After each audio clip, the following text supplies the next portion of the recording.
Hey everyone, welcome to Reddit Readout. Today we are checking out ProRevenge. Story 1.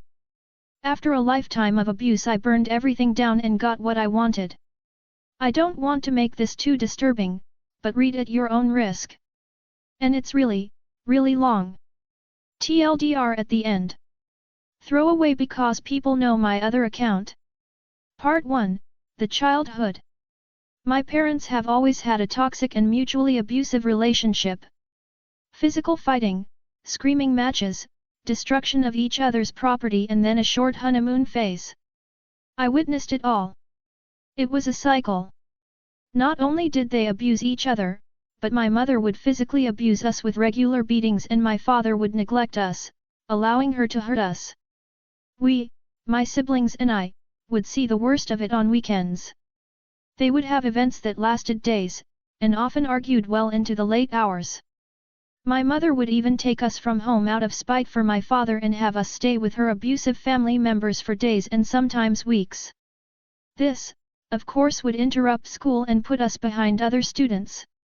I would often come to school tired after being kept awake by an incident between them. In addition to that, I was prevented from building meaningful friendships outside of school because of how strict my parents were. I wasn't even allowed to take part in extracurricular activities because they insisted they were meaningless and would corrupt me. Part 2, A Child's Revenge. I became resentful and angry. I hated that they would torment me and my siblings and then could cuddle and be lovey-dovey with each other during the honeymoon periods of the cycle. It disgusted me. By the time I reached my early teenage years, I made a decision to sabotage them at any chance I got. It was easy, since I had been watching their patterns for years. I stole money from my father in small amounts. I destroyed emotionally valuable items from each of them. I threw out food they were saving as treats for themselves. I found receipts of purchases they were hiding from each other and left them out for the other to find. I destroyed clothing. I made each of them think I was siding with them after arguments, getting them to talk to me, and then took their dirty secrets back and forth to increase their distrust of each other. The funny part was, they never suspected it was me. I was just repeating the same behaviors they had already been doing, so they always assumed it was the other one. Part 3, The Next Level Revenge. As the years passed, I knew I would be leaving the household when I was an adult, so I expanded on my plan. I knew that my younger siblings would suffer in a household with both of them together, especially after I left. I had been sexually abused in childhood by one of my mother's family members. My father and siblings didn't know, but my mother did. She knew what this person was and left me alone with him multiple times. She hinted to me that if my father ever found out about anything her family had done, I would be responsible for breaking up the family. That was how she got me to keep quiet about all of the abusive things her family members had done to us. Between the two of them, she was the worst. My father was really just neglectful and willfully ignorant of the deep levels of abuse she put us through. He thought that his role as a father was to go to work, bring home the money, and relax. I knew it would take something powerful to make him step up. I also knew that if they were exposed to the authorities, there was a chance my siblings would get separated or be forced to live with worse family members whose evil deeds couldn't be proven. I waited all the way until a few months before I was prepared to leave the household. Then I told my father what had happened to me. I told him all the secrets my mother had kept from him regarding how her family would abuse us whenever she took us to visit and stay with them. My siblings were never sexually abused, but they were beaten and starved. I told him I was only telling him this now, because I was planning on moving out and I needed him to wake up and protect my siblings after I left. I told him there wasn't any hope of saving anything with me, but there was still time for the others to still have a good life. He cried. It had the desired result. The news traveled through the grapevine in the family quickly. All of their secrets were out. It caused a divide and shook the foundation of everything. People who had married into my mother's family took their kids away quietly. The family's reputation was destroyed in the religious community as well. I got tearful calls from some of them begging me to forgive and forget. Some accused me of lying, or accused me of enjoying it, and even asked me to take it back. I had successfully set my family on fire. I left on schedule. I cut off contact with my mother. I had extreme limited contact with my father. I talked to my siblings constantly. My father stepped up. He cut my mother's family off and didn't allow them to see my siblings anymore. He divorced my mother a while later, once he had the means to take the youngest siblings away and live alone with them. My mother has extremely limited custody. The older ones had already moved out by that time. Part 4, the result. I now am living without any family in another state.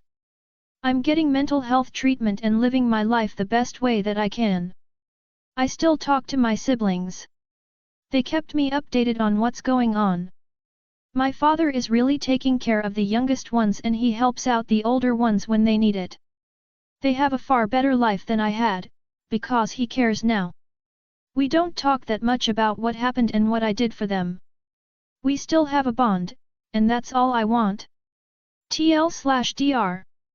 Parents and mother's family made my childhood an abusive living hell, so I destroyed my parents' marriage and exposed all of the abusers in the family. Plotted and manipulated the situation so my siblings stayed together and were taken care of. Story 2. Cross-post from nuclear revenge. Standing up to my workplace bully led to unforeseen consequences. Let me start this one out by saying that I fully intended to seek revenge on the person in this story, but the aftershock of the eventual confrontation is what led to the aforementioned consequences rather than by my direct actions. I work in the UK for a large technology company doing software support. I'm part of a team that has members all over the world. I've been in this job for around 10 years, and other than the major issues I've had with this guy, I truly enjoy my job. When I started with the company, I wouldn't say that I was green. I had about 7 years industry experience under my belt. I was definitely inexperienced with the company, but the job that I had been hired to do used technologies that I was more than comfortable with. The point I'm trying to convey here is that I wasn't completely oblivious to all of the applications supported by our company.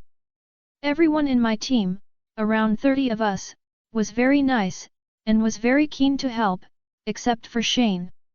Shane is probably what you'd term as the team guru, about 5 years from retirement, part of the office furniture, metaphorically, as we are all home workers. He'd been with the company for nearly 40 years. Everyone labeled Shane as the only guy to go to when you were truly in a bind. When I was initially starting out, I did indeed find that Shane was highly knowledgeable and more often than not had the answers to whatever obscure questions you might have. Things were great, team ticked over nicely. I got to know the rest of the team well, over phone, over time too, and my best friend was a woman named Mel. She was of a similar age and experience level to Shane, and in my opinion was just as knowledgeable as him. One day Mel and I were on a brief call chatting about a work issue, when we got to shooting the breeze for a while. We talked about ourselves and also the team. I'd said that I hadn't met anyone face to face yet, and that was when she told me she'd once met Shane in person a couple of years ago. They are both based in the US, I'm in the UK, and both got invited to a tech conference in New York.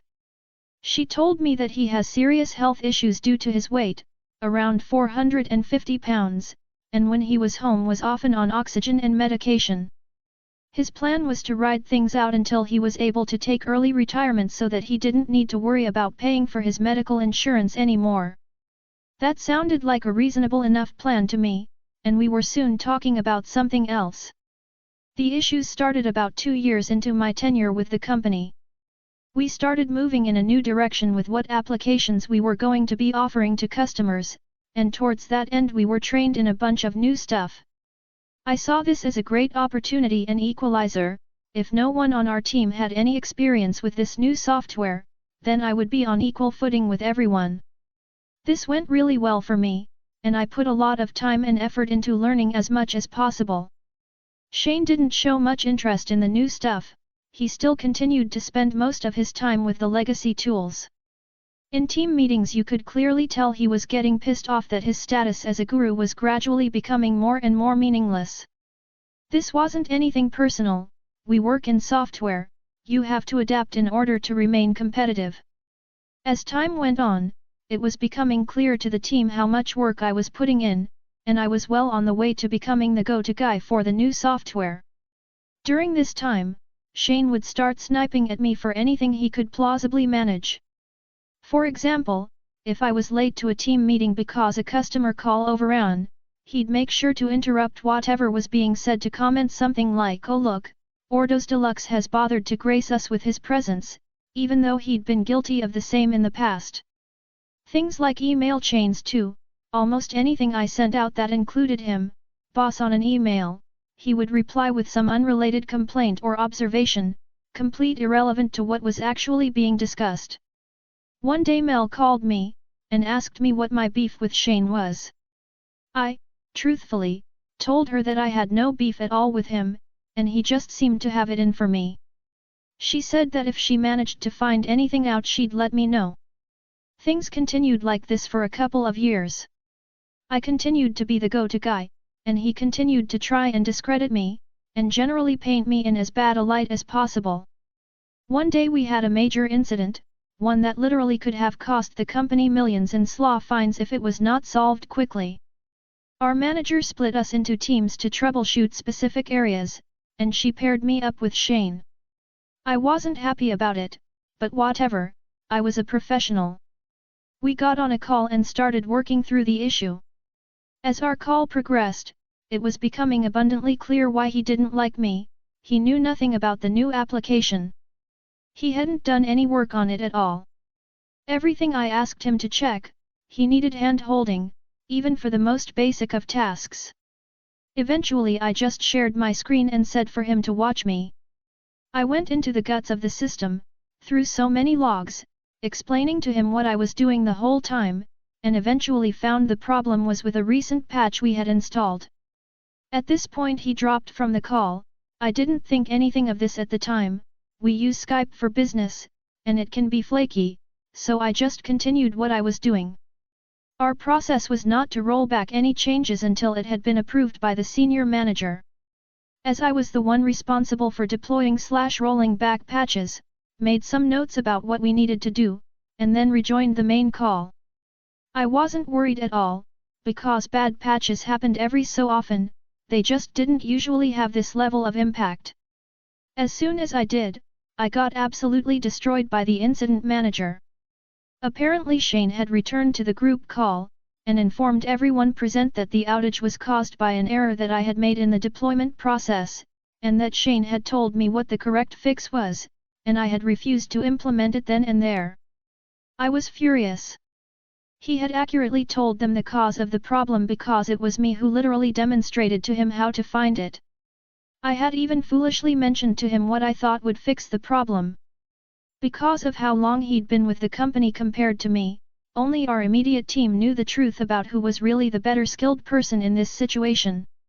His historical reputation still carried a lot of weight with people who didn't work day to day with him. Because this incident was so major, over 100 people were on this call, several of them 2 or 3 levels of management above our team. He made me out to be a reckless, incompetent idiot, and he was believed. Despite my manager's protestations, I was disciplined and given a verbal warning. He meanwhile was congratulated for steering the company away from a potential disaster and given a commendation. I was so angry, and a while later Mel gave me a call. Apparently Shane had been bragging to her about putting that smart-ass punk in his place. She was shocked, and asked him what he was talking about. His real beef was that he thought I had disrespected him by trying to take over his role as go-to guy for the new software. That wasn't my intention at all. I didn't see it as my fault that he was too damn lazy to do the work again. I lamented with Mel, that she should have recorded the call. She laughed and said that Skype shows when you're recording a call and he'd never have spilled his guts while being recorded. I immediately had a brainwave. I decided that I would confront Shane one-on-one. I pinged him on Skype, and said that I wanted to talk. He responded with a smiley, and just said sure. I called him, and let him know that I was recording this call, and the Skype notification popped up to let all participants know that this call was being recorded. I went right for it, and accused him of lying about the major incident, and said that it seemed like he had a major beef with me. As expected, he lied and said that he was sorry that I felt like I had to react this way. He said that he would need to talk to our boss about it. I said wait 1 second, and turned off the Skype recorder. I then said that Skype isn't recording, and that he knew exactly what he had done. His mask slipped at this point, and he said that he was perfectly in his rights to put me in my place. He said that you need to respect the longer-serving people in jobs like this, and that he would do it again in a heartbeat. I didn't hold back. I called him a dinosaur, who refused to move with the times, and wanted to coast out his days here without doing any work. He said that he was a couple of years away from retirement, and he'd be damned if he was going to bust his ass for some shiny new software. I said to him, speaking of new software, has he heard of OBS? Of course he hadn't, and I suggested he Google it. I then hung up on him. Not long after, the messages started. He was begging me not to use the secret recording that I had taken. He said that if he gets fired he will lose his retirement package and his medical benefits. I told him to go fuck himself, and that he should have considered that before trying to get me fired. I passed all of this on to the relevant channels before really giving it any thought. Things set in motion, and sure enough a few weeks later after a company investigation, he was fired. I heard from Mel that he had asked to take early retirement so as to keep his benefits, but this was apparently rejected. It all came out later that apparently he had significant debts, and that he was counting on his retirement package to keep him financially afloat. With no job, and no package, he had no money to pay for the medical treatment which he badly needed. He was in no state to get himself a new job, and his skills had stagnated so badly that he couldn't even get a new job online. Mel told me that he died about 6 months after this whole incident due to his ongoing health issues. I felt conflicted about this for a while. Sharing that recording obviously contributed to his death, but I don't know how bad I feel about it. I am a young guy trying to build my career, and he actively tried to destroy me. I should maybe have held off when he pleaded for me not to reveal the truth, but he was old enough and wise enough to not engage in the childish games he played. If I'd known he'd be dead as a result of this, I'd maybe have done things differently. It's one that stays with me, that's for sure. I'm still at the company, and I can tell you all that I will never treat a new employee the way he treated me. So maybe the breaking of that cycle is the positive to come out of all this. That's all for today. Please don't forget to like and subscribe.